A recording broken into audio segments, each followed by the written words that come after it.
René Descartes, uno de los autores que sin duda ha recibido una valoración más ambivalente a lo largo de la historia de la filosofía. Desde los tiempos en los que el mismo Descartes vivía hasta nuestros días, René Descartes ha sido uno de los autores más comentados, más criticados y, por qué no decirlo también, más seguidos de la historia. Incluso dentro de su propia tradición, hubo un sinnúmero de autores que fueron críticos con él. Hay que recordar que muchas de sus tesis fueron ampliamente ridiculizadas y criticadas a lo largo de toda Europa. Por mencionar solo algunas, está el tema de la glándula pineal, que aunque solamente es mencionada una vez por el autor francés, fue inmediatamente desacreditada. Su teoría del choque de los cuerpos también fue muy criticada por autores como Newton, o Leibniz, Wallis o Green, y además algunas otras de sus tesis, como por ejemplo la relación entre las sustancias, fueron descritas como insatisfactorias por Malebranche, uno de sus más importantes seguidores, y su racionalismo fue criticado como ingenuo por el mismo Blaise Pascal. Así es que Descartes nunca se salvó de tener críticos y acérrimos en su entorno y en los siglos posteriores a su filosofía. Y sin embargo, la importancia de su pensamiento es indudable para la filosofía que le es posterior. Basta revisar el siguiente pasaje de Hegel para darnos cuenta de la importancia que atribuía, a pesar de todas las críticas que podía recibir, a su antecedente en Descartes. Con Descartes entramos en una filosofía propia e independiente, que sabe que procede sustantivamente de la razón y que la conciencia de sí es un momento esencial de la verdad. Esta filosofía, erigida sobre bases propias y peculiares, abandona totalmente el terreno de la teología filosofante, por lo menos en cuanto al principio, para situarse del otro lado. Aquí ya podemos sentirnos en nuestra casa y gritar, al fin, tierra.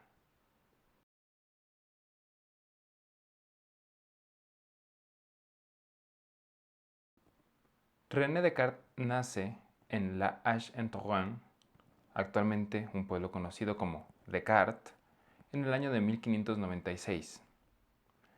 Desde el primer año de edad va a quedar huérfano de madre, como muchos otros autores que vamos a ver en este periodo. Muy pronto empezará su formación en un colegio jesuita de mucho renombre, conocido como el Colegio de la Flèche. Ahí va a recibir su primera formación, que él mismo va a recordar de una manera ambivalente. En algunas ocasiones va a admitir que fue precisamente ahí donde su vocación filosófica despertó. En otras ocasiones más bien será muy crítico con la educación que recibió de los jesuitas por ser principalmente escolástica y, a juicio de Descartes, obsoleta. En 1616 se licencia en Derecho y comienza un largo viaje para, como él mismo dice, educarse en el gran libro del mundo. En 1619 se enlista en las tropas del duque de Baviera para participar en la Guerra de los 30 años. Desde luego, como toda Francia, inicia del lado católico, si bien nosotros sabemos que, más que una convicción profunda de Descartes de estar participando en el lugar correcto de la guerra, en realidad se trataba de una búsqueda de aventura y de conocer el mundo y conocer las distintas perspectivas que le podían ofrecer. Se sabe que mantenía una correspondencia con Elizabeth, hija de Federico V, quien era precisamente el enemigo de Fernando II en la Guerra de los 30 años.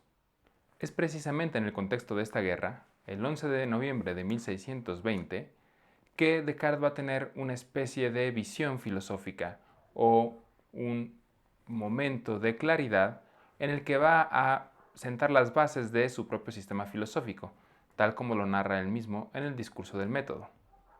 Después de su participación en la guerra, va a realizar varios viajes por toda Europa, hasta 1629, cuando se va a sentar en Holanda, en donde va a residir durante 20 años. Era bien sabido que Holanda era uno de los países más liberales y donde los librepensadores podían desarrollar, publicar y expresar sus opiniones sin miedo a la censura o a la persecución. Así que Descartes estará ahí desde 1629 hasta 1649. Es precisamente en este periodo cuando Descartes escribe y publica sus obras más importantes. En 1649 es llamado por Cristina de Suecia, la reina, para formar parte de su corte. La reina Cristina estaba interesada en que Descartes fuera su profesor de filosofía, de matemáticas y de ciencia personal. Un año después de haber llegado a Suecia, Descartes va a morir presuntamente de una neumonía. A manera de anécdota se cuenta que a la reina Cristina le gustaban sus clases de filosofía a las 6 de la mañana. Eso implicaba para Descartes salir con el frío del invierno sueco para dar sus clases, lo cual no le vino bien y finalmente fue eso lo que lo mató. También hay anécdotas y hay algunos libros que afirman que Descartes fue envenenado. Para decir esto toman sustento en el hecho de que se encontraron en sus restos algunas trazas de venenos y también en algunas polémicas que Descartes tuvo con su llegada a Suecia. En general es poco admitida esta hipótesis y se cree que efectivamente lo que lo mató fue una neumonía. Es en esta etapa holandesa cuando las obras más importantes de Descartes ven la luz. En 1637 publica el Discurso del Método junto con 3 ensayos de corte científico que van a revolucionar cada uno las respectivas ciencias del momento. Uno es el de la dióptrica, que es un tratado principalmente de óptica. Otro es el de la geometría, en donde se sientan las bases de lo que ahora conocemos como geometría analítica. Y finalmente los meteoros, que era un texto sobre astronomía. En 1641 publica las Meditaciones de Prima Philosophiae, que es uno de los textos metafísicos más importantes de Descartes. En español se traducen como las Meditaciones Metafísicas, y está publicada además con objeciones provenientes de distintos intelectuales de la época.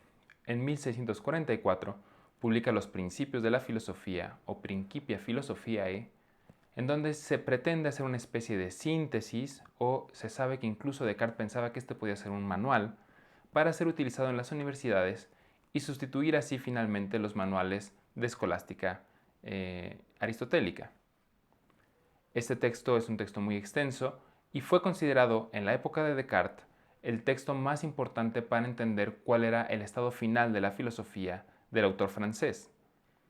Actualmente, las meditaciones y el discurso del método reciben habitualmente más atención, pero no hay que olvidar que Los Principios de la Filosofía es el texto en el que Descartes pretende mostrar las mayores implicaciones de todo su sistema filosófico en un solo libro. Finalmente, un año antes de su muerte, en 1649, publica el Tratado sobre las Pasiones del Alma, que es un texto que explica el origen de las pasiones en su raigambre fisiológica y también en su vinculación con el alma. Bien, su obra completa se encuentra editada en la famosa edición de Charles Adam y Paul Tannery, que implica 12 volúmenes.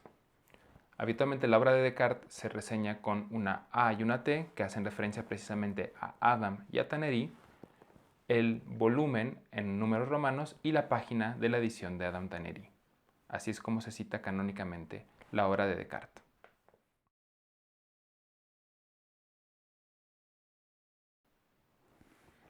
Bien, es bien sabido que la revolución que implicó la filosofía cartesiana en el contexto de la filosofía del siglo XVII tiene mucho que ver con el método. Es precisamente Descartes el que empieza a subrayar la idea de que una nueva filosofía tiene que venir de la mano de un nuevo método, que viene a revolucionar completamente la manera en la que se venía haciendo filosofía en los siglos anteriores. Si se quiere revisar las ideas que tiene Descartes sobre el método, es importante revisar 2 obras. Una, desde luego, es el Discurso del Método, una de las obras más famosas de Descartes. Pero no podemos olvidar que hay un texto anterior, que nunca terminó y que por tanto nunca publicó, que se conoce como las reglas para la dirección del espíritu, las Regulae ad Directionem Ingenii. Aunque hay ideas comunes a estos 2 tratados, tanto el discurso como las reglas, podemos encontrar que hay ciertas diferencias y hay sobre todo una diferencia importante en el tono en el que cada una de ellas son dadas. Las reglas para la dirección del espíritu es un texto un poco áspero, muy esquemático, que va pasando de una regla a otra explicándonos cómo es que el ingenio, el espíritu, la mente, puede mejorar su manera de conocer.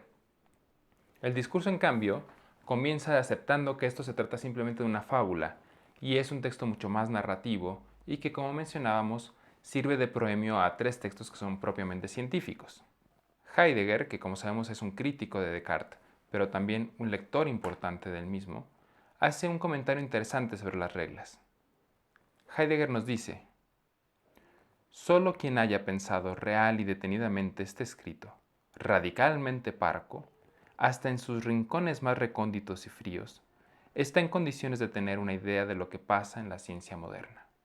Así es que, a pesar de ser un texto que no fue publicado, las reglas nos aportan mucho de lo que estaba detrás del pensamiento de Descartes. Aunque revisaremos en clase con detenimiento cada una de las reglas, es importante recoger aquí algunas de las ideas más importantes que encontramos en el texto. En primer lugar, una idea que no solo pertenece a Descartes, sino que va a heredar a toda la tradición posterior, es la noción de la unidad del saber. Es decir, que no se distingue cada uno de los objetos por sus métodos y cada uno de los métodos por sus objetos, como se pensaba en la Edad Media, sino que en realidad el conocimiento es uno mismo y el conocimiento va abarcando y va recorriendo distintas parcelas del saber. Pero la división que podríamos hacer de esas parcelas es arbitraria. El saber es uno y el mundo es uno. Y ese saber va recorriéndolo de manera homogénea. En ese sentido, es interesante una metáfora que aparece en las reglas, pero que va a aparecer en muchos otros autores posteriores y también algunos anteriores. La idea de que la razón es una especie de luz. Y una de las características propias de la luz es que es homogénea. En ese sentido, nos dice Descartes, la razón es como esta luz homogénea que de alguna manera va entrando y chocando con los objetos y que entonces es ahí cuando se modifica. De la misma manera, la razón es homogénea y depende de su uso, correcto o incorrecto, que va a rendir uno u otros frutos. En ese sentido, el método es precisamente la manera en la que esta luz natural, homogénea en todos los humanos, va a irse viendo modificada conforme vaya aplicándose de una manera correcta o de una manera incorrecta. Esa es la centralidad del método y esa es justamente la idea que va a permear a toda la modernidad temprana.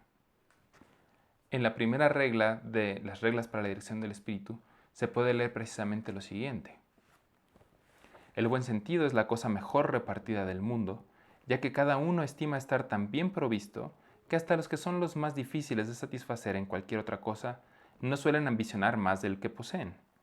Esto parece testimoniar que la capacidad de juzgar correctamente y de distinguir lo verdadero de lo falso, que es lo que propiamente se entiende por buen sentido o razón, es por naturaleza igual en todos los hombres. Un segundo tema que aparece en las reglas es el de las matemáticas. Como les comentaba en algún video, es común decir que es en esta época en la que el método matemático se representa como el paradigma al que todas las demás ciencias, incluida la filosofía, tendrían que aspirar. Esto tiene algo de verdad, pero generalmente se suele decir con ciertas simplificaciones. Lo primero que habría que decir es que, al menos Descartes, sí va a reconocer en las matemáticas algo deseable y que de alguna manera tendría que ser imitado por la filosofía y por el resto de las ciencias.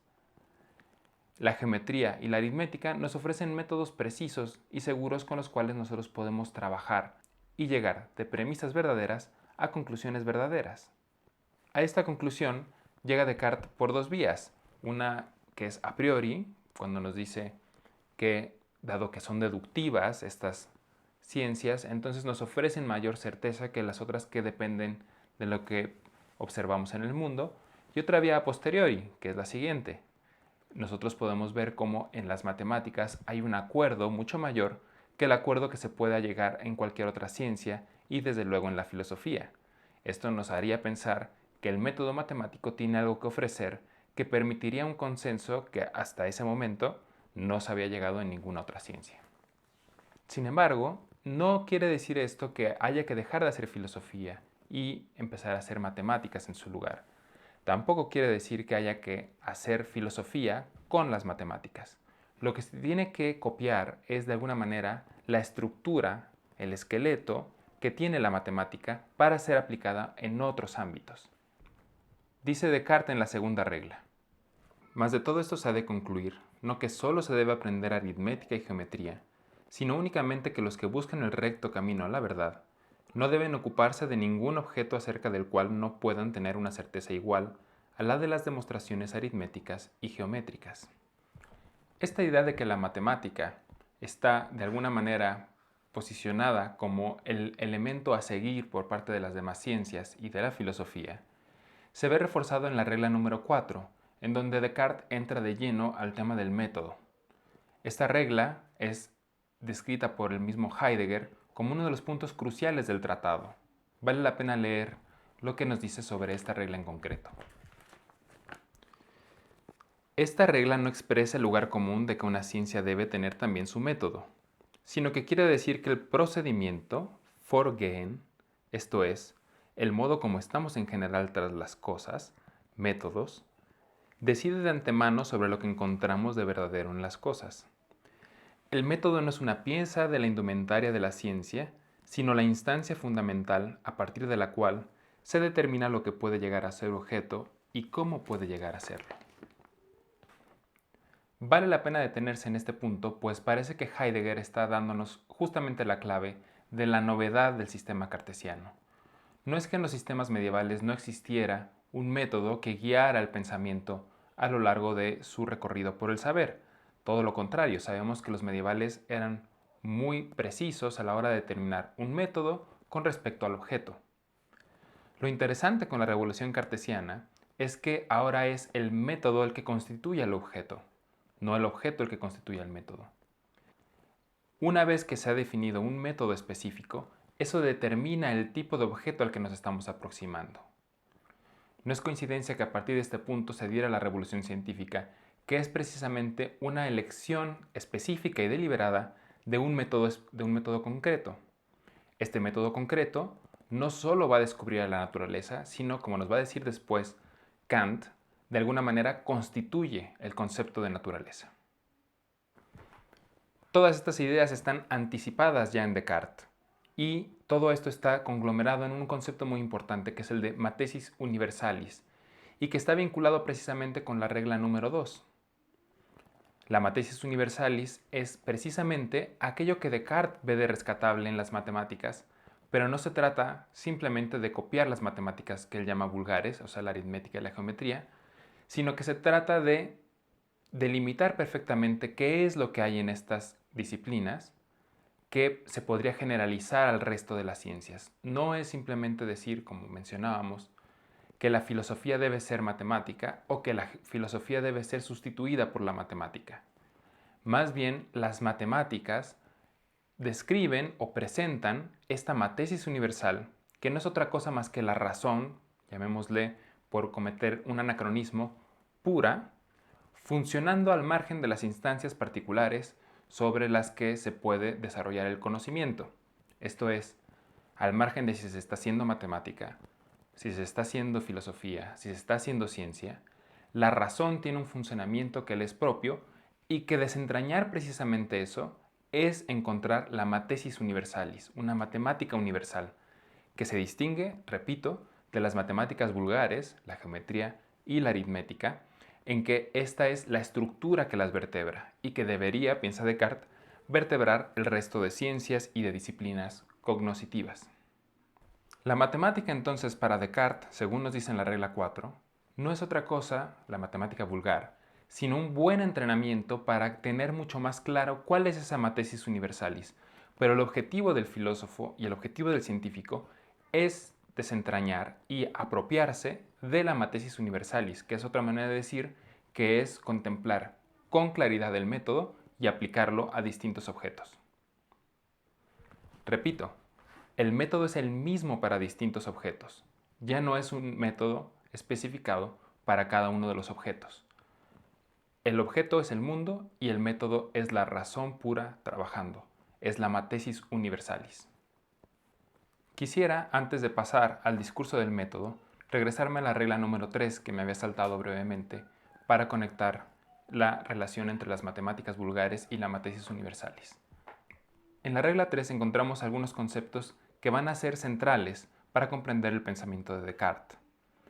Uno de ellos es la noción de intuición, que de alguna manera se distingue del concepto de deducción.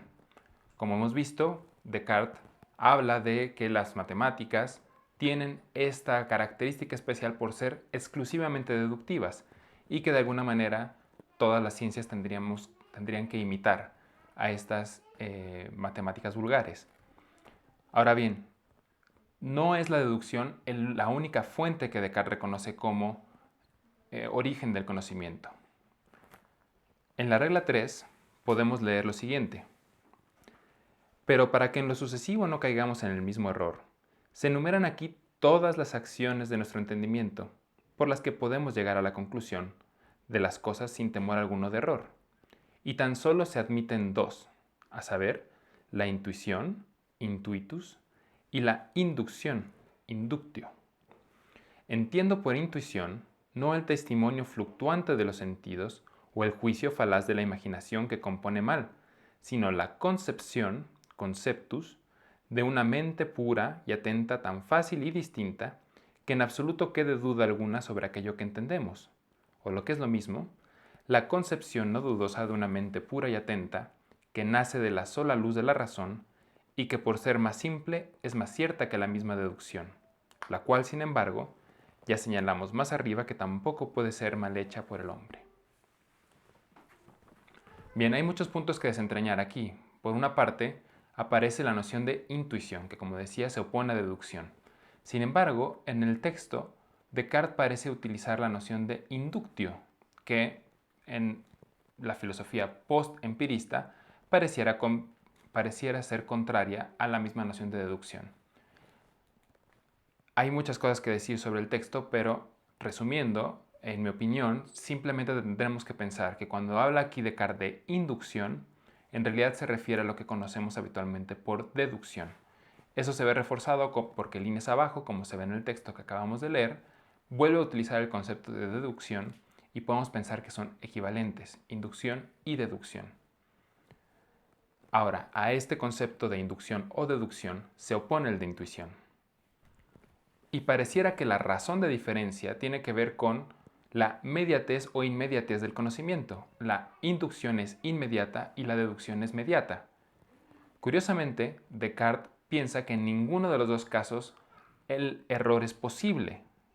Es decir, si se hace una buena deducción de premisas verdaderas, se seguirán conclusiones verdaderas, y la intuición, al ser inmediata, tampoco da pie a ningún error. Esto quiere decir que el error solo puede provenir cuando se aplica mal el método deductivo, pero no una correcta deducción. Es muy importante poner énfasis en esta noción de intuición. En primer lugar, porque Descartes no lo hace. No es un concepto que nos encontremos recurrentemente o que parezca ser sistemático dentro del pensamiento de Descartes. Eso quiere decir que o bien no lo tenía del todo claro o bien no tenía mucho interés en hacer hincapié en este concepto. Y sin embargo, es fundamental para poder dar razón de algunas otras nociones que aparecerán en su filosofía y que si no tenemos este concepto como sucedáneo, si no tenemos este recurso a la mano, entonces esas partes de la filosofía no se comprenden del todo. Estoy pensando en concreto en la noción del cogito, que veremos en unos instantes. Por lo pronto, es importante reconocer que Descartes admite que hay una facultad o un tipo de acto cognitivo que implica inmediatez y que implica una certeza absoluta. Este es el acto de la intuición y no podemos olvidar que está ahí en la gnoseología cartesiana. Esto ya deja ver que la idea de que Descartes es un filósofo deductivista es una idea cuanto menos reduccionista. ¿Por qué? Porque con toda claridad, en las reglas para la dirección del espíritu, Descartes nos dice que hay que admitir dos funciones cognitivas, la intuición y la deducción. Y entonces quiere decir que el sistema no es completamente deductivo, sino que tiene una parte intuitiva. Sobre las características del acto intuitivo, vamos a hablar un poco más cuando veamos el tema del cogito. Como ustedes bien saben, el discurso del método es el texto en donde con mayor firmeza Descartes propone sus tesis metodológicas, y es sin duda el texto que mayor divulgación recibió en este sentido. Aunque las tesis están en línea con las reglas para la dirección del espíritu, el tono y algunos matices cambian bastante. Como ustedes ya leyeron este texto, simplemente vamos a ver las tesis que enuncia Descartes en relación al método.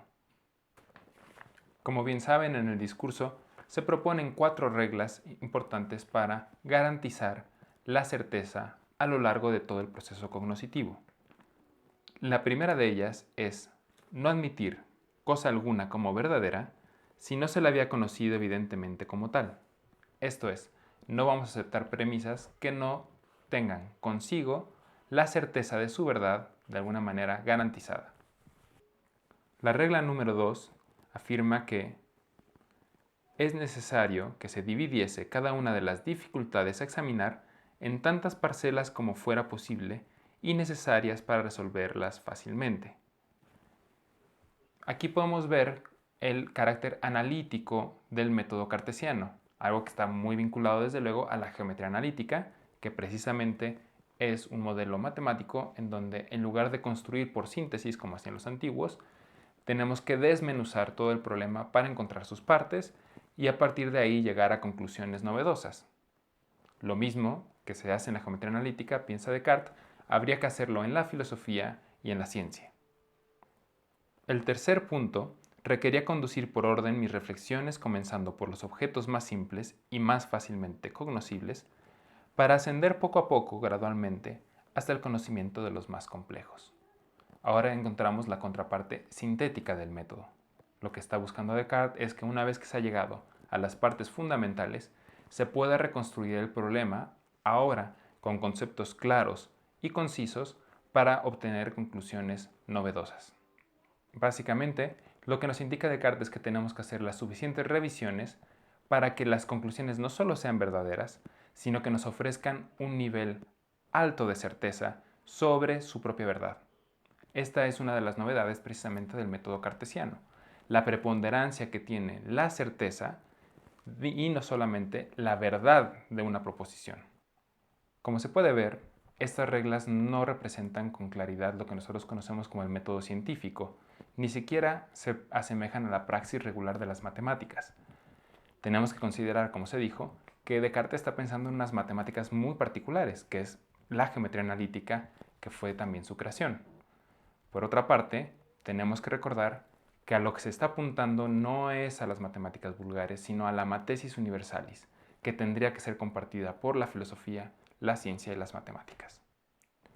Finalmente, no podemos olvidar que Descartes propone en el discurso del método la moral provisional, esto es, un conjunto de preceptos que van a garantizar que, a pesar de no contar con certezas en el proceso cognoscitivo, aún así tenemos una serie de verdades provisionales que nos permitirían actuar en el ámbito práctico sin caer en un relativismo absoluto ni de perder completamente la brújula moral de nuestras acciones.